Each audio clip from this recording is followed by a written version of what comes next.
come back late at night, and it would always be a fight between my mom and I. So she would constantly hate the fact that I came back home late. A lot of you might have these experiences, where your parents say, no, please don't go sleep over at someone else's house. Don't come back late from an outing. Similarly, coming back late was just a constant fight. And the way this argument would go is my mom saying, why are you late? I would respond with, why are you asking? And she would come back and respond with, because I'm your mother, I have a right to ask. And I go, yeah, but this is my life and I want to live my life how I want. And I don't want to be answerable to you. I'm an adult now. And this is literally the argument that we would have every single day that I came back home late, because I just wanted to have fun and stay out with my friends. And of course, I was in university and I was an adult. Warning, do not argue with your parents about coming back home late when you're in 4th grade and 5th grade. There's a long, long time before you can start that conversation. Just wanted to give you this example. Eventually, I realized, wait a minute, I am constantly using debating to convince people all the time to do things. I was at the time the head of the theatre society in IIT Madras. So I'd constantly convince the management to give us more money and budget to host plays in college. I was constantly convincing my classmates to vote for course electives that I wanted, subjects that we enjoyed, and just constantly convincing parents to let students like yourselves come and debate, even though they were worried about your academics. So why couldn't I convince my mother to let me stay out late? And that's how this entire thing began. And I realized I should probably be constructing an argument that is logical, that has examples, rather than constantly yelling at her. So I made some decisions. First, I was going to stay calm in the next argument. And that's one of my biggest learnings from debating, that the better debater is not the person who is able to yell louder. So actually, the important thing about speaking style that I learned was to stay calm and be logical and clear-headed during a debate rather than yell. Then I decided I was actually going to try and understand and listen to what my mother was saying, rather than constantly assume that she was wrong. So that's another thing I learned from debate, which is that I had to constantly challenge myself and not assume that someone doesn't know anything and that someone is wrong. And when I spoke to her, she said, I'm actually really, really worried for your safety. And that's why I'm saying, please don't come back home late. And at that point, I decided, let me do some research. Let me do some research on how often it is that there is actually a threat to my safety. My brother gets to stay out all night long if he wants to. So let me actually check if boys are also at risk when they go out late at night. So I gathered some evidence. I discovered that actually there are some threats to safety, as there always are. There are threats both to women and to men. So in the same way that there are girls who could be attacked at night, boys could be attacked and stolen from by other people at night as well. So that's some evidence that I discovered online. And then I decided, but hang on, even if it's the case that there is some threat to my safety, do I personally value my freedom as more important? And will I have more experiences if I was free to do what I want? Will I be able to stay back late to watch a great movie with my friends? Will I be able to stay back late in the lab and have these discussions with my professors at 9 and 10 at night that all my other hostel classmates were able to have? Will that make it easier for me to write about my experiences for a job application? Will that make it easier for me to talk to an interviewer? So I collect this evidence, I collect these arguments, I sit with my mom and I explain to her saying, Mom, I know you love me and you care a lot about my safety, but here's why. Here are the 2 reasons why I believe that I should have the freedom to stay out late at night. You might be a little disappointed by the end of the story because she didn't really give in to me immediately. But in about a week, in about 2 weeks, I would constantly have these conversations with her. And eventually, we came to a middle ground where she said, I'm worried about you, but I want you to have the rights and opportunities to stay late. So how about, even though we have a home in Chennai, you choose to stay in hostel at IIT Madras. So you can actually stay inside, hang out with your friends for as long as you want, have the freedom to stay out late if you need to. But that way we'll come to a compromise because I truly understand the arguments you're making. And that is, The first time in my own life in an interpersonal relationship where I used my ability to debate and confidently voice my opinions in a logical manner, didn't shout at people around me, and was really, really successful. Obviously, I'd done this multiple times in my professional life, but that was the first time I'd done it in my personal life. And that is the story that 2 years down the line, I told my interviewer at a consulting organization when they asked me what is the moment that I'm most proud of. The fact that I was able to apply these principles of debate in a conversation with my mother and use that style of debating and speaking to convince her to come to a compromise on something that she was really rigid about and I was really rigid about. And that's what I wanted to start off with. Because whether or not you win the Indian debate league, whether or not you are the best speaker of the Indian debate league, you know what? Whether or not you even progress to rounds 2 and 3 of the Indian debate league, the one thing you will go out of here with is the ability to debate, the ability to think critically, and therefore the ability to change the world around you. The one thing I wanted to say was that debating is not about winning, it's about learning, it's about persuading, and it's about using speech to convince people around you.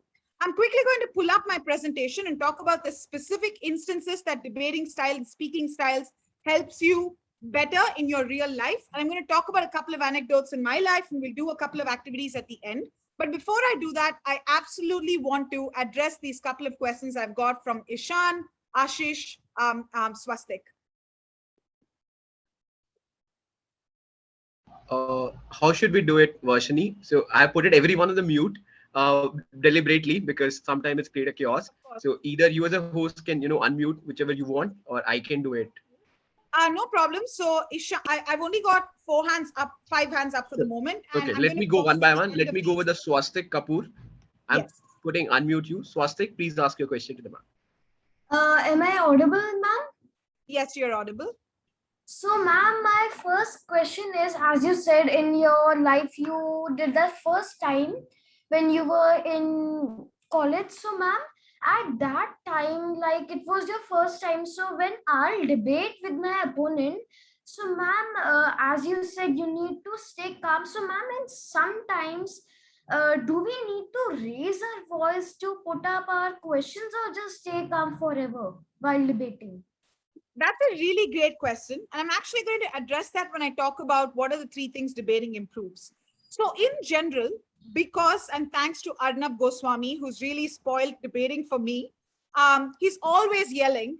And therefore, everyone automatically thinks that the person who speaks louder is a better debater. But actually, sometimes you might be irritating and annoying the people who are listening to you if you constantly speak loudly. So, what you ideally want to do is you want to switch it up. You want to actually drop and lower your volume sometimes, and you want to increase your volume sometimes, depending on what you want to emphasize on. And here's actually a really cool and counterintuitive tip that I haven't told too many people.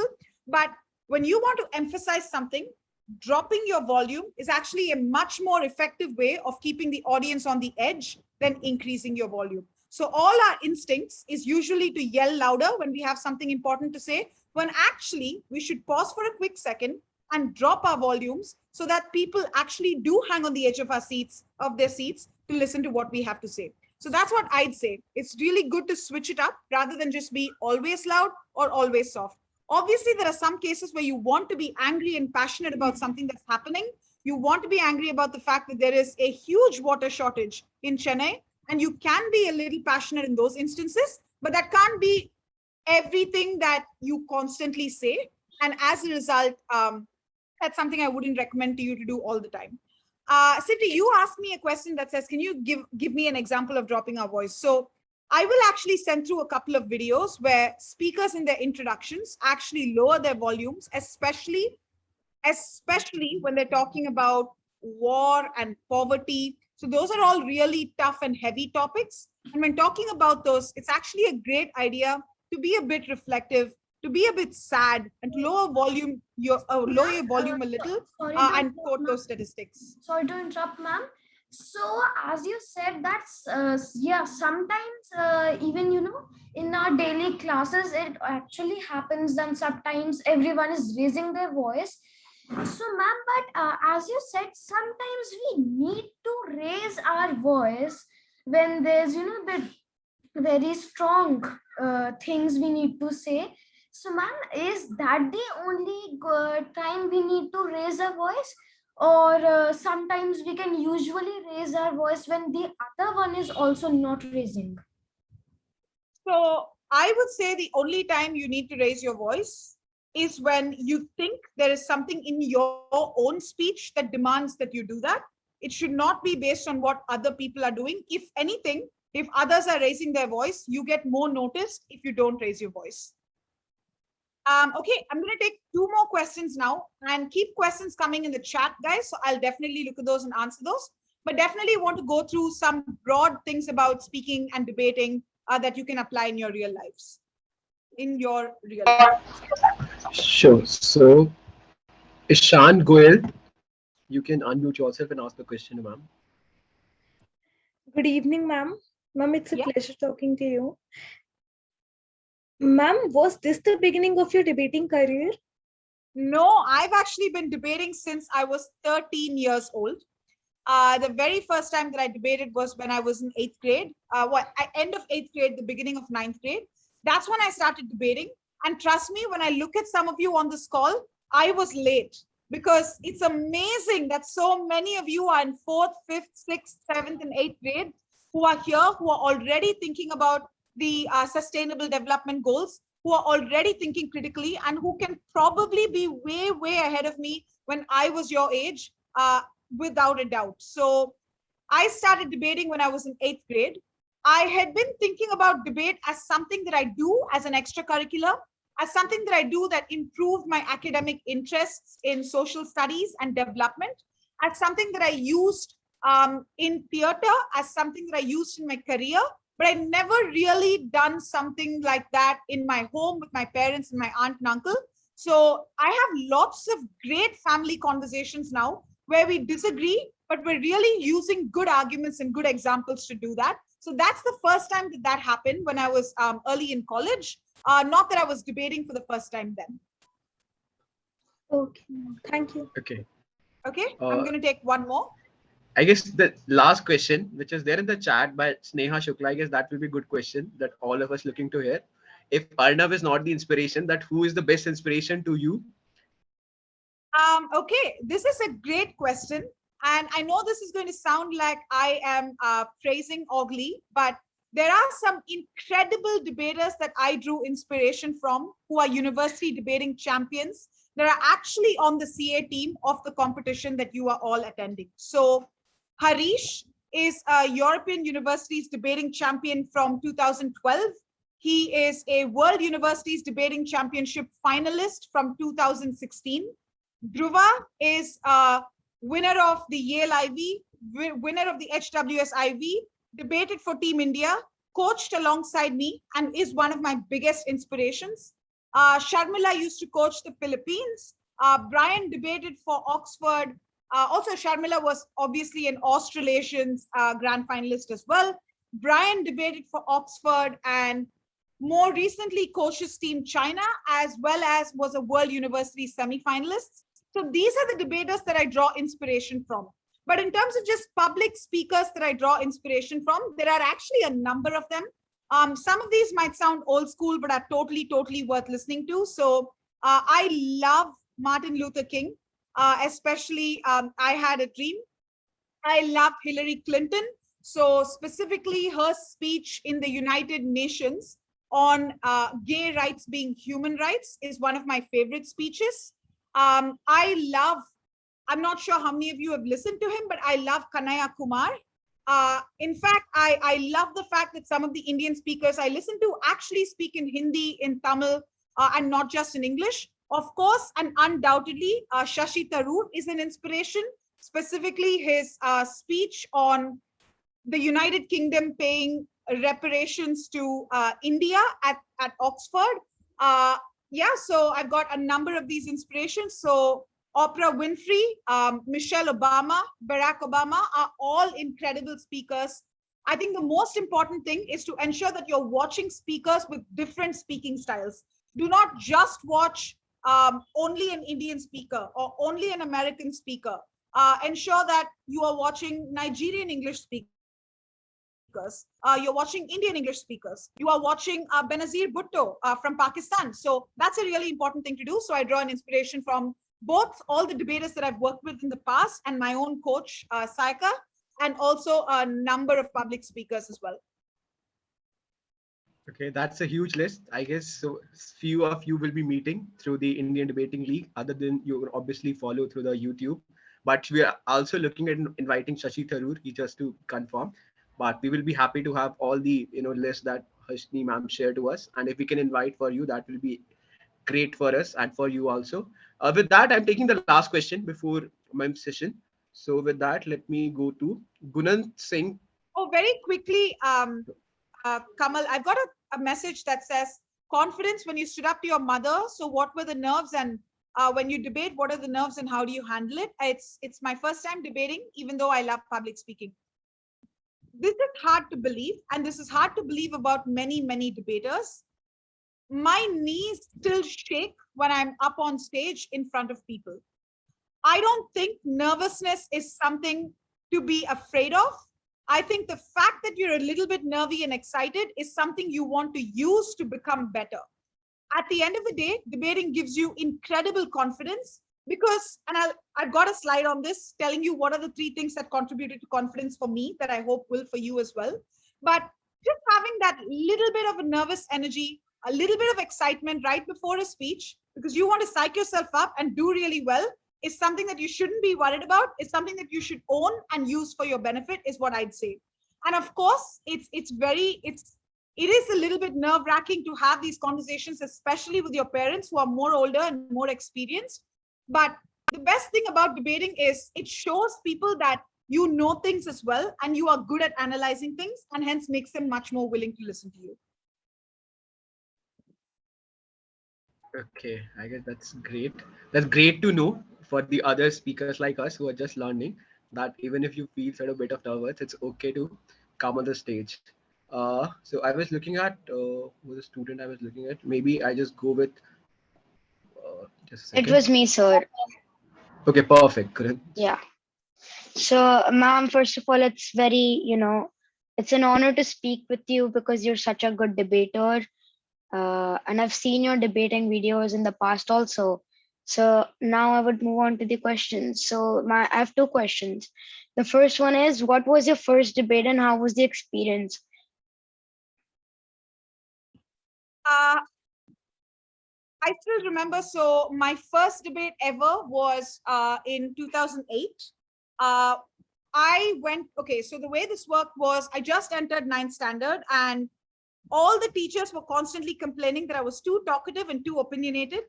And that's why they decided to just send me to a public speaking workshop, a debating workshop. And I attended this workshop. It was conducted by 3 debaters at the time from the United Kingdom. And I still remember my first ever debating topic. It was this house would ban smoking. And trust me, I was so scared. I have never heard the words this house. I had never done a parliamentary debate. I had never been in a team debate, right? So I'd done debates where I was an individual speaker in elocution. I'd done public speaking. I'd done fancy dress competitions where I was Indira Gandhi and delivering her speeches. But I'd never really done a debate where I was in a team, had to prepare with them, where I'd seen words like this house, where everyone just knew so much about which countries ban smoking and what is some interesting data about it. But the one thing I will say is the fact that I went ahead and did it anyway. I'll be honest, I wasn't very good. I was given feedback, but that's the best part about debating because you're given feedback and there's always scope to be better. You're telling me that you've seen some of my videos online. Trust me when I say I don't go back to watch some of them because I feel like I'm so much better as a debater and a coach right now than I was last year, the year before, 10 years ago. So yeah. Okay. So, and my second question is, I've never done a debate before, like an actual one. So I think that this would be great if I could get an answer on it. So how do we end a debate and what should be the ending of the debate speech? Actually, I have a couple of quick tips on this. Ending a debate speech, Do you know? Okay. I'm actually really excited that someone asked me this question. So when you start a debate speech, you usually have what is called an introduction or an opening, right? So you try to say, and for everyone, I actually do have a video online where I did 3 tips on introductions. You can check it out. It's on our YouTube channel. So you can actually do an introduction that's funny. You can do an introduction with a good example. You can do an introduction with statistics, but basically something that grabs the eyes and attention of the judge and illustrates to them how important it is that speech you're going to make. But what everyone often forgets is you also need what is called an outroduction. What is an outroduction? So when you are leaving, so intro is inside when you are entering a speech, and an outro is outside when you are leaving or ending a speech. The couple of quick tips that I have for how you end speeches is 20 seconds keep for an outroduction. So give yourselves 20 seconds for the end. In those 20 seconds, what you want to do is, number one, highlight what are the 3 important things you've proved in your speech. So for example, at the end of this session, I would say, I did 3 important things today. I shared with this group of inspiring and young students what it means to use debate in personal life. I walked through the soft skills that debating and debate styles can give you. And finally, I did a couple of activities that got them to think about how they might want to use debate in their personal lives. And then what you might want to say after that is a really powerful quote. Something powerful about debating. So to debate is to learn. I don't know if that's very powerful, but you might want to say something like that and then end the speech rather than saying nothing or ending abruptly. So the key to this is keep 20 seconds aside for this in your speech. So if your speech is meant to be 4 minutes, 20 seconds keep aside for the outro.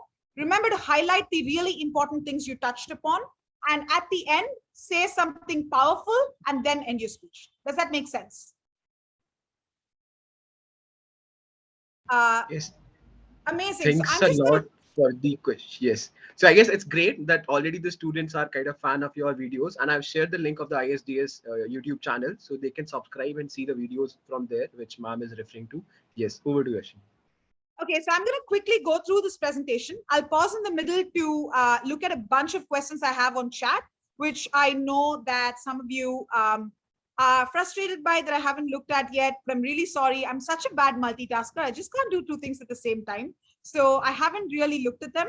Do not worry. I promise you that I will even stay 15 minutes extra if I have to go through those questions. So don't confuse me by putting the same question in 4 times. Because if you do that, then I'll think that maybe the questions later on are questions you've already asked and kind of stop. And you don't want me to do that. You want me to go through everything. So if you've asked the question, do not worry. Unless my laptop dies, in which case Kamal will still give me the question. And trust me, my laptop is plugged in. But you can never be sure of internet these days. So I promise you that I will go through those questions. Okay, let me quickly go through some stuff I've got on transferring debate into everyday life.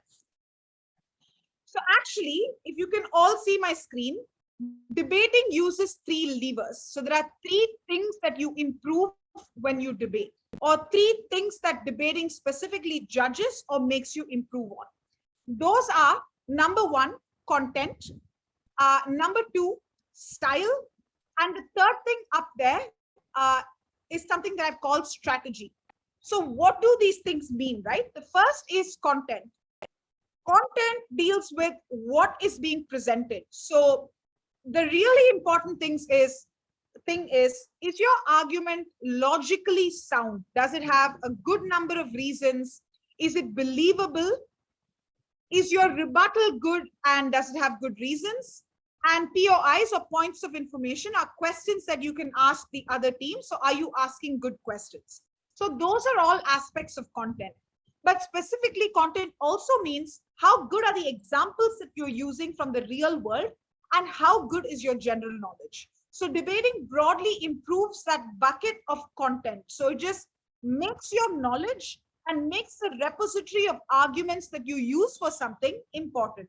So in my case with my mom, the fact that I pulled up statistics about why girls and boys actually do face similar consequences for being late, but girls are much more restricted than boys are. That's content. The fact that I was able to tell her what the benefits will be of me staying late and explaining why those benefits outweigh the harms or outweigh the really small risks of coming back home late, that's content. So it's a logical argument and it's good content. The second aspect is style. So debating actually improves how you present your content. So specifically, number one, can you use humor? Can you use powerful illustrations when you're talking about things? So if you want to talk about a sustainable development goal, say you want to talk about food security, can you talk about the fact that every year there is a large percentage of people in the world that go hungry? How do you paint that picture and make a judge feel moved by what you are talking about? So can you use beautiful illustrations is a question. The other stuff that style also teaches you is body language, pace, tonal variations, choice of language. So do you look confident when you speak? Do you square your shoulders back and not droop when you're speaking? Pace, are you able to speak slowly and clearly such that the other person is able to keep up with what you're talking about? Look at that. I love that some of you are discovering the drawing tool to scribble on my pretty slides. I'm going to request that you don't do that. I'll unfortunately have to pause if I can't read my own slides. Sure. Vashni, extremely sorry. Whoever is doing it, please don't do it. If you do it and I have to remove you from the meeting, please, so don't do it. Yeah, aren't we having so much fun? You don't want to get kicked out of this meeting, trust me. Especially because I have some really fun questions for you guys at the end, so that you're not the only ones getting to ask me questions. So yeah, so its style also includes things like what language are you choosing to use, right? So something that recently I noticed, that would be a lie for me to say recently. I've been teaching this for too many years for it to be recent. I'm pretty old. But something that I did notice was, just the way that people talk on the news when they support or oppose something. So let me give you a quick example. So there is something called an inheritance tax. You know how your parents all pay a tax on income? So similarly, there is a tax on inheritance. So if I get this huge house from my mom, she passes it down to me, or my dad passes it down to me, I have to pay some portion of the value of that house to the government, so that the government can then take that and use it to improve the lives of people who don't have anything, right? There are people who support this. They call it an inheritance tax, because they're saying, you aren't earning this, you are just inheriting it, so you are paying a tax on it to the government. However, lots of people who oppose this call it a death tax. Why do they do that? What do they want you to think when they use the words death tax? They want you to think that you have just lost a loved one, you have lost someone close to you, and the government at the time of their death wants to come and collect some money from you. How does that seem right? And that's what they're trying to connote when they say the words death tax. And that's actually choice of language. You can convince someone to pay an inheritance tax. Similarly, convince someone not to pay a death tax. Both of those mean the same thing, but there is a huge difference in language. And that's an element of style and vocabulary as well. But the last thing debating talks about is also something that we call strategy. So what we broadly mean by strategy is just, why are you saying what you are saying? Is this the most important thing to say about the topic? Is this said in an important logical and sequential order? So these are all questions of strategy. So do you have good logic? Are you sequencing it from start to end? So for example, it's great strategy if you're able to structure your speech into a beginning, middle, and end that makes sense. It's almost like your speech is like a story. Similarly, it's great strategy if you talk about the most important things relating to a round rather than the least important things relating to a round. For example, if we said, let's talk about the social evils of alcohol or smoking, it's more likely that people talk about lung cancer and prioritize that than that they talk about something like, hey, is the government getting a little bit more tax because someone is smoking and paying a tax for every box of cigarettes they buy? Sure, maybe the government is getting a bit of tax revenue from that, but it's so much more an important issue that many people are dying from lung cancer or mouth cancer, and that there's such a strain on the healthcare system. So it's important to think about what is the most important issue to talk about And that's a question of strategy. And becoming better at all these three things actually makes you better at four things. One, improves your soft skills. Second, improves your academic rigor. And don't worry, I'll jump into what each of these things mean for life in a second. Third, it improves your political awareness. So makes you more aware of the news, more aware of what politicians stand for in your community, more aware of what your school pupil leader in school is proposing and whether that's realistic or not, and whether that's important or not. And finally, more aware also of your own ideas and confidence and self-expression. So those are sort of the four things that I think debating really, really improves that apply to all of our real lives. So just in terms of soft skills, four things that debating does an incredible job of improving. One is critical thinking. The fact that you can get a debating topic 1 hour before the debate begins and you are able to come up with excellent points is an action of critical thinking. Second is communication. The fact that I can be in this conversation with each of you, some of what you are asking me about, I have prepared. I have prepared these slides. I have prepared that little story about my mom that I told you about after thinking through what I want to communicate to you. But some of what you are asking me, I haven't prepared. But I still am able to give you 2 clear tips for how to conclude a speech. I will be able to give you 2 clear tips for how to start a speech. I will be able to give you 2 clear tips for how to build a good argument. And those are all aspects of good articulation and communication and clear communication that I've learned from debating and the ability to structure my communication in an order. So I started with a story about my mom. I then introduced to you what 3 things debating improves. And now I'm showing you how those fit into your real life otherwise. The third thing is collaboration. Working with a team and negotiating between your team members, assigning work to each other, figuring out who takes on a lot of work, who takes on a little work, is something that you probably have to do in group projects in school all the time. And you know what? Every single time there is that one person in your group who just does nothing but gets all the credit from the teachers. You learning how to be that leader that says, hey, can we ensure that this is the little bit of work that each one of us is doing, is something I've learned from being in a debating prep room time after time. And I've learned from coaching, from giving my students work to do. Finally, creativity. If you asked me 10 years ago, did I think that smoking should be legal or alcohol should be legal? My answer would have been absolutely not. Did I think that 5 years ago? Probably. But do I think now that smoking should be legal or it should be legal to drink? I don't think it's great for your health, but I still do think people should be able to make that choice. And that's because I have constantly challenged myself, even on beliefs that I thought I held really, really rigidly. And now I realize that I've come to a different position on a lot of these beliefs. And the only reason that is because I debate, because I'm put on the side that I don't necessarily support in real life. That actually pushes me to be able to come up with reasons for why the other side might have some legitimacy as well, and makes me a really creative thinker. I'm really hoping that that's what you are able to get at the end of your time at the Indian Debate League. The next thing I wanted to talk about, missed a slide, is academic rigor. Specifically 2 things. If I ask any group that I'm with what their favorite subject is, the answer is often, and I'm not going to say what it is, I'm going to give you guys 10 seconds to type on the chat your favorite subjects.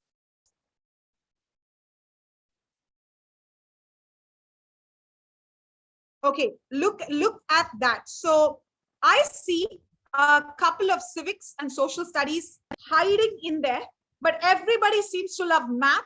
Everybody seems to love science. Those are actually the 2 most common subjects that I hear from literally every group of students I talk to.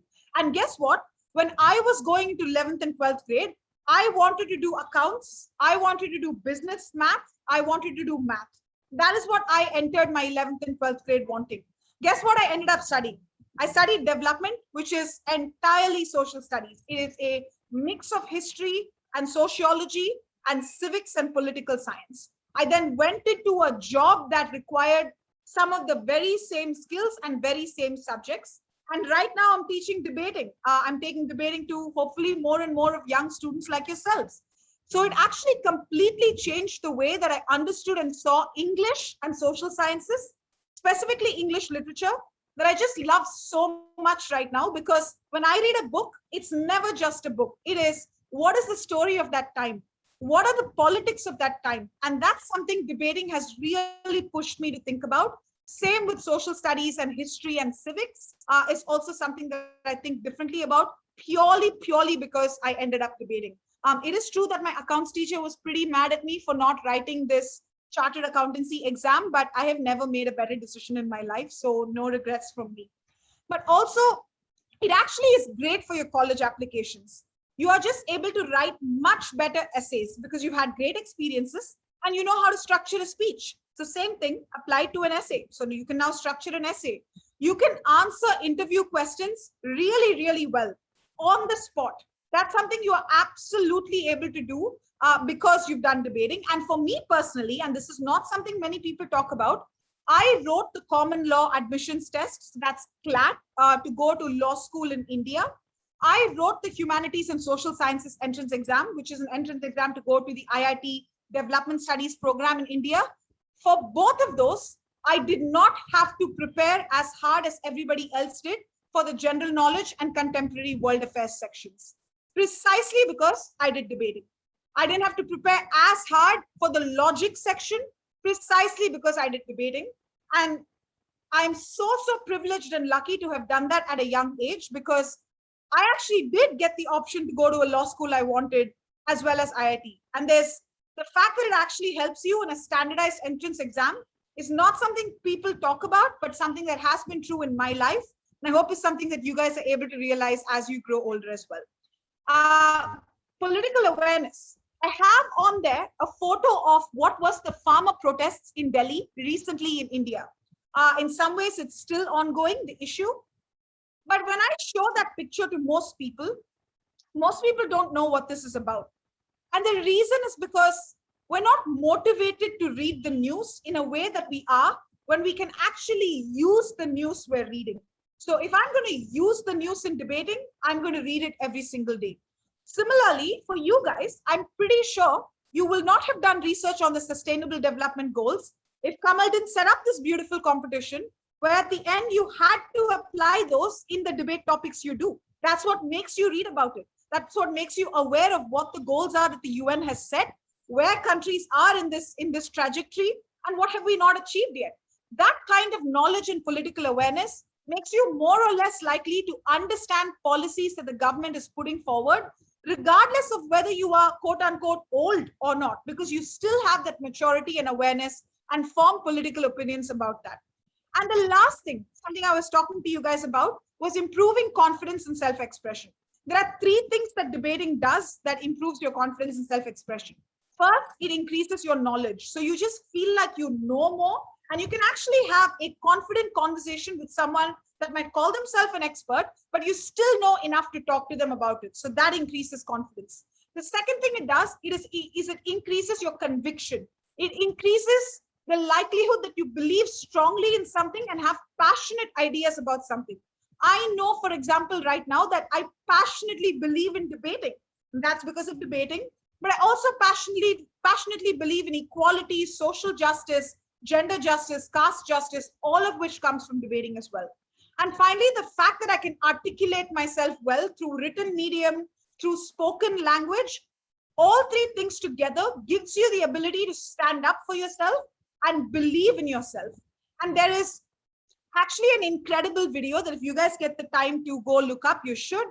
It's by Lucinda Davis on why she debates. It's a TED talk by Lucinda Davis, Lucinda space David, on why she debates. And she actually talks about how she stood up to a kid who would take her lunch money from her in school. And that's something she was able to do because of debating. And it's beautiful to listen to stories like that. I have personally worked with students who have experienced childhood trauma, extreme social anxiety.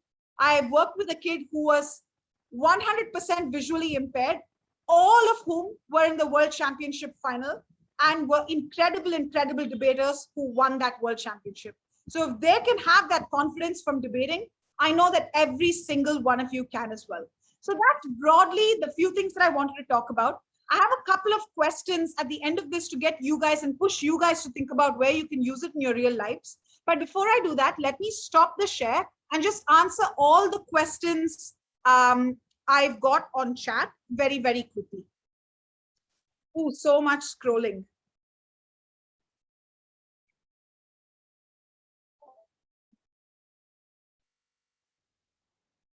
Okay.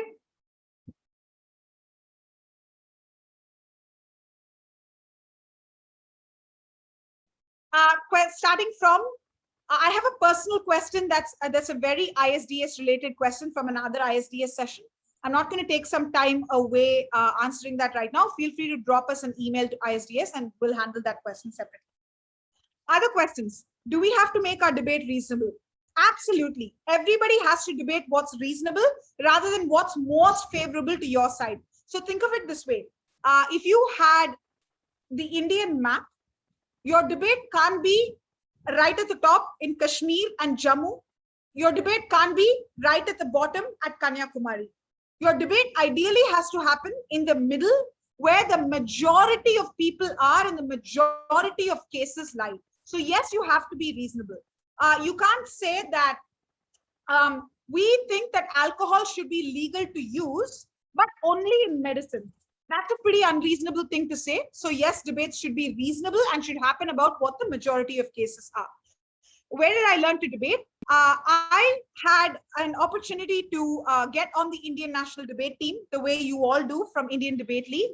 And my coach, Saika, is the person that taught me everything that I know about debating. Apart from, of course, Dhruva, who you will also be seeing, I think, on Saturday, is a peer of mine, debated alongside me, and we learned a lot from each other as well. And I learned to debate every single day from my students. So that's where I learned to debate. What's the best experience I've had in debating? Undoubtedly, the time that Team India lifted the World Championship trophy in Bangkok in 2019. I don't think that there has been a better moment in my life, including all the experiences. It was 10 years of incredible hard work that culminated into a moment that is indescribable for me. So that was possibly the best minute of my life. I've answered this question on debaters who are inspirations to me. Isn't the talk you had with your mother an argument and not a debate? Really excellent distinction that someone tried to make. I was arguing with her when I was being unreasonable and not being reasoned about my arguments and wasn't providing evidence. So I was just arguing and having an unproductive discussion, let's say. But the moment I started approaching it in a structured manner, where I was thinking about it as I have to listen to her, she has to listen to me. Once I started thinking about it like that, it very much took on the aspects of a debate rather than just a general disagreement or argument with my mother. Consider an argument to be rather more heated and more unorganized. If it is true that if an argument is more heated, it often also becomes unorganized. I have some incredible messages here that said, you also really like Martin Luther King. That's amazing. And that you've been reading about revolutions and researching about him too. That is incredible, but don't leave out Malcolm X, who is the other person who was a Martin Luther King contemporary, who also, by the way, is an incredible, charismatic and moving public speaker. Someone says Umar Khalid and Kanaya Kumar's speech after the JNU sedition case were awesome. Yes, they were. Those are some of my favorites. I talked about my first debating experience. What is the biggest factor that has helped you be successful? There is one answer to this and one answer only. It is dogged hard work and perseverance. Let me quickly tell you, I was on the national team in 2008, slacked off because I was like, hey, I made the national team. What can possibly happen to me? And didn't make the team in 2009, didn't make the team in 2010, didn't make the team in 2011. So I actually realized how much hard work has to go into keeping your brain sharp and being a good debater. And I put in all that hard work, watched debate videos, read the news every single day. And that's how I made the team once again in 2012. Thank you for the debate and public speaker list. Thank you for being here.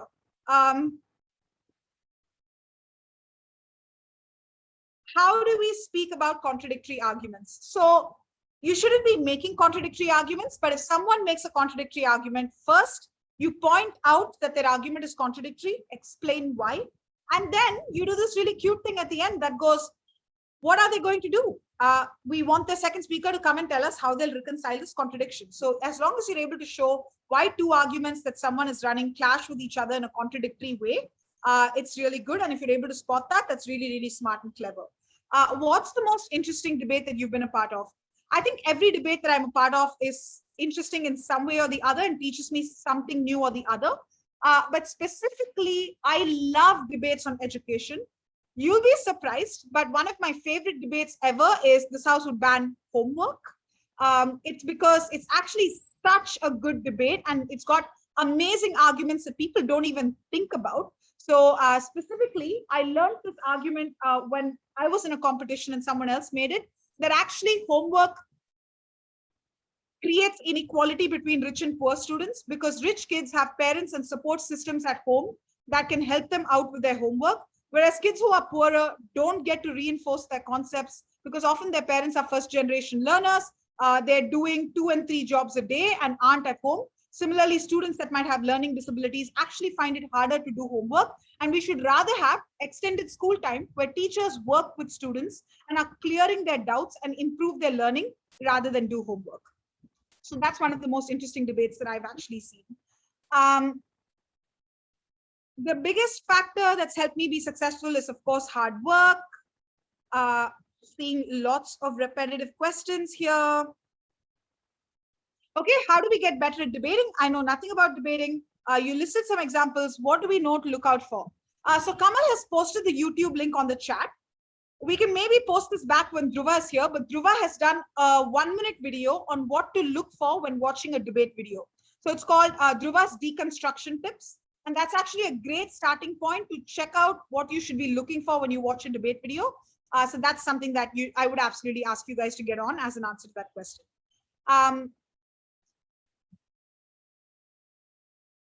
Did I win the debate on smoking? No, I absolutely didn't. I was pretty bad when I first started out. And even now I lose quite a few debates because there are always people you're learning from and who are better than you. We talked about how you end a debate. If in a discussion everyone is yelling, what's the best thing to do to put your views together? The best thing to do in that situation is actually say, I know our emotions are running high and we're all really passionate about this, but let's actually take a moment, take a step back, take a 10-second pause and think about what is the calmest way to put this across so that we are all getting a chance to speak rather than that we have to yell to be heard. And that is the best thing that I would do in that situation.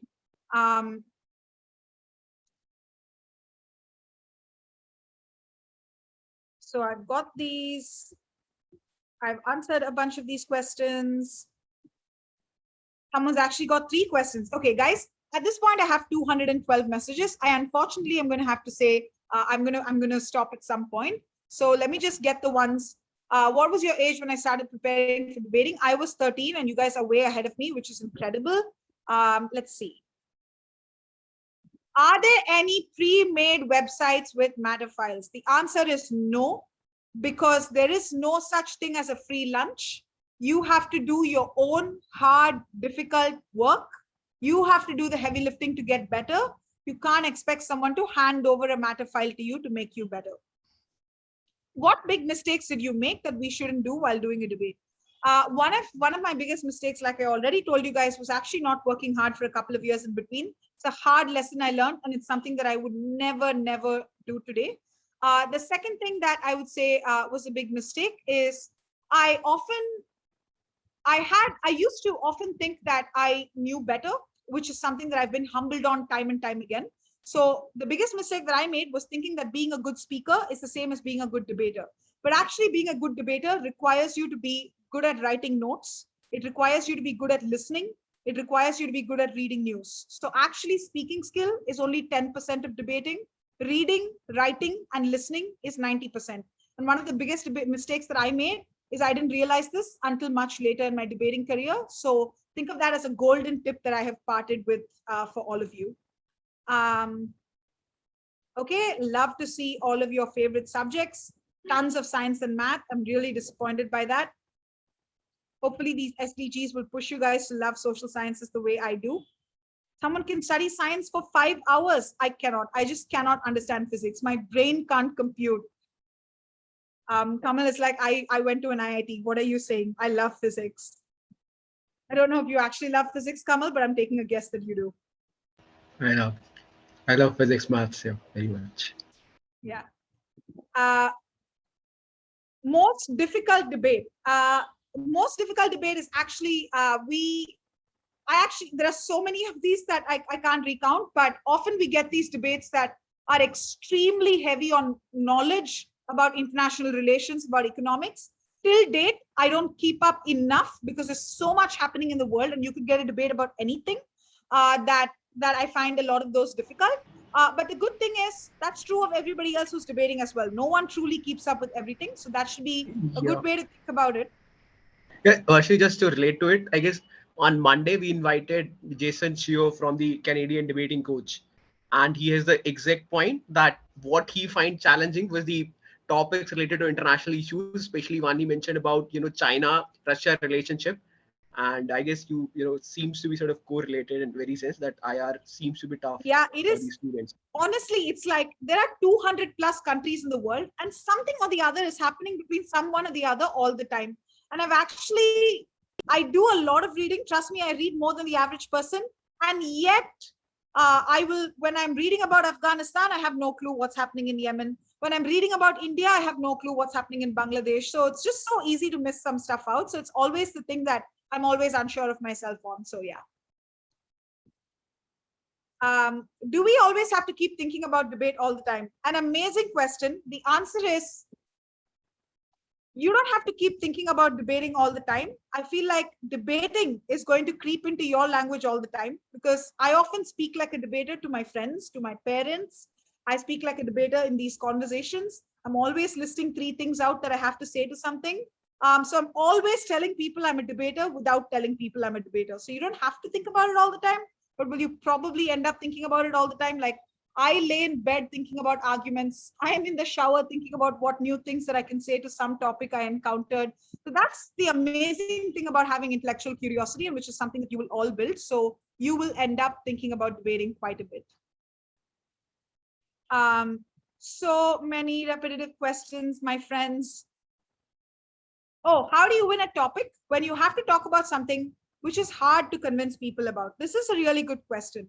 One of the things that we'll have to realize is that, and I actually have a question for you guys on this. So for example, you need to just figure out what is something that those people care about and how can you show that this topic and the side that you are on actually achieves the thing that they care about.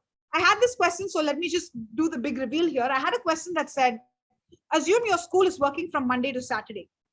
You want your school to work only from Monday to Friday. But teachers obviously want you guys to do lots of learning and learn from Monday to Saturday. How do you convince a teacher about that? Figure out what they care about. They care about your academic outcomes. So try and find evidence to show that a 5-day school week or a 4-day school week, whichever one you want more, actually means better scores. And how can you give reasons for that? And that's something teachers will care about. Talk about the mental health of teachers. Find a way to show that 4 days of school or 5 days of school improves the mental health of teachers, both just makes their lives better and improves their ability to teach you. So basically, if you think something is hard to convince someone about, find out what that person cares about and try to make an argument for why the thing you are supporting leads to that thing that they care about. Find ways to do it. There are always ways to do it. Okay. Can we use quotes from other expert debaters? Yes, you can use quotes from expert debaters. A quote is not an argument. It's just a stylistic flourish. So you should be making the argument and then using the quote rather than using the quote in place of an argument. Favorite debate, difficult debate. How do you stay focused and deliver confidently even if you're confused by a point your opponent previously said? The important thing is you don't need to respond to every single sentence that your opponent is saying. Have you understood the broad idea that they're trying to come at you with? If you have, how can you find many ways to basically deconstruct or rebut that broad idea rather than every single sentence that they've said? That's the thing we were saying in terms of prioritization. If you're confused by what they've said, prioritize. What have you understood clearly? And what is the overall position that they have in the debate, and rebut that. How do you debate about a topic on a side that you don't agree with? It's actually an everyday question for me personally, because it happens to me all the time. Especially if you're a debater, you will just start having strong opinions about everything. Suddenly you're like, oh my God, none of this is debatable on this other side. But you just need to train yourself to find ways to show benefits on either side of the topic. And the more you debate, the more flexible and willing you'll be to do that. So just lots and lots of practice, and especially look for difficult topics to practice on. Hellomotions.com, HELLOMOTIONS.com. You can actually find lots and lots of topics that you can pull out the topic, time a watch for 1 minute, and be on the side that you think is more difficult. Try to come up with ideas. If you don't come up with anything, Google, check out what the internet says about this, read about it, repeat the process for the next topic. So keep practicing that and you'll get much better about it.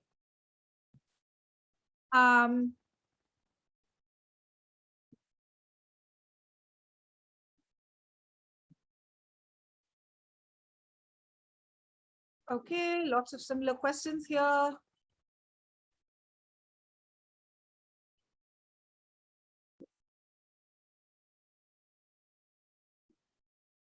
Yeah, same answer to how do you speak for a topic that goes against our morals. One of the most important things in debating is just to be humble and acknowledge that you don't know everything, you're not right about everything.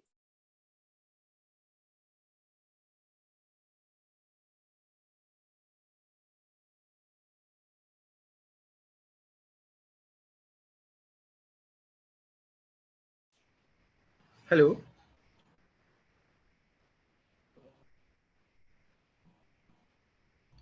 Am I audible to everyone? Showed me that don't ever put negative thoughts out into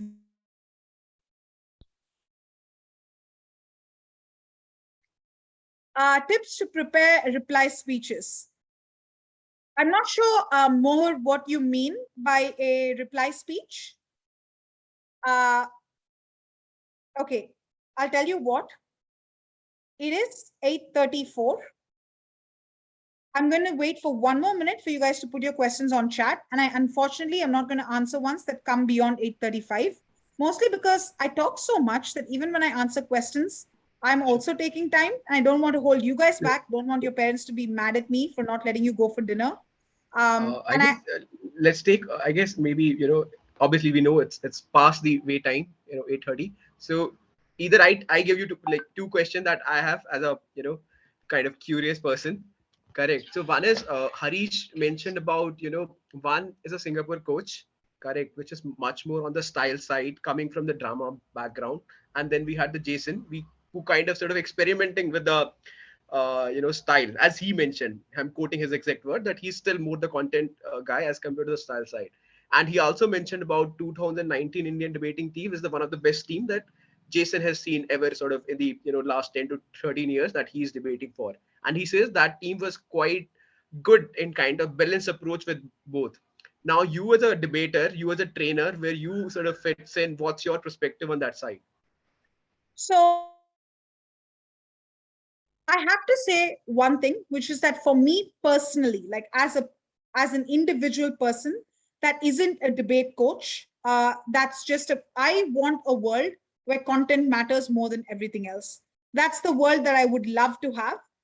But at the same time, I think we need to recognize the important truth that humans are just humans. We get bored, we get disinterested. We often, especially in this online world, drop off video, stop listening. And these are all issues that, regardless of how good a debater you are, you implicitly are human. Given that, I think it is really important to know the right things to say, that is content, to know what to say. But we just cannot be remiss about how to think about how you say it, which is style as well, which is why for us, it has always been that we need to learn to persuade people at the end of the day. Persuasion is not just a matter of saying the right things. It is saying the right things in a way that people that we're saying them to will believe us, will be willing to buy. And therefore, style is not your accent, because I have coached a student who has had a stutter and a stammer. It's not whether you have a stutter and stammer. It's not whether you have a British accent. You can sound innately and extremely Indian while being incredibly stylish, because you can learn to be funny. You can learn to use your emotions. You can learn to change up your tone and volume. You can learn to be slow and clear. And guess what? You can learn to use excellent language and descriptions. Those are all style. So we're not thinking about style as a separate thing to content. When we think about style as the thing that actually makes our content better, then I think it is, to some extent, my answer to this would be that we absolutely have to work on both. And we'd be doing our speakers a disservice if we didn't get them to think about how to convince other people, even if they have the right ideas. So, do I want a world where content is king? Yes. Do I personally treat content as king? Yes. But when I coach, do I absolutely think about style and how funny and how persuasive and how emotional someone sounds? Yes. Thanks a lot. I guess that answers. Yeah. Sure. And actually, that was going to be my answer to this other question that I was just getting on before my internet dropped, which is, how do you approach a sensitive issue, which is easy to ignite and a really controversial topic? The answer to that is just, at the end of the day, language is everything. If you sound angry and aggressive and abrasive, you will not sound good on a sensitive issue. But if you are able to use style that is calm, you are able to appeal to people by talking about the real issues that someone might face in a sensitive topic, if you are able to speak about it with respect, you will get the respect that you deserve as well.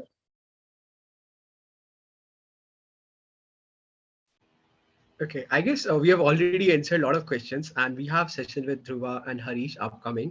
So I know like you're still 78 student and you will have questions. So we are here to answer your question. I guess ma'am has already spent more than 1 hour with us. So it will be great if you can write the questions to us at the hello at the rate or our number. And thanks a lot, Vashni, for coming us and taking a session, and obviously leading India's team to the high sort of standards across the year by year. And we will be great if these students come and join your team as a good sort of candidate, as good sort of debaters. Not at all. And just to everyone here,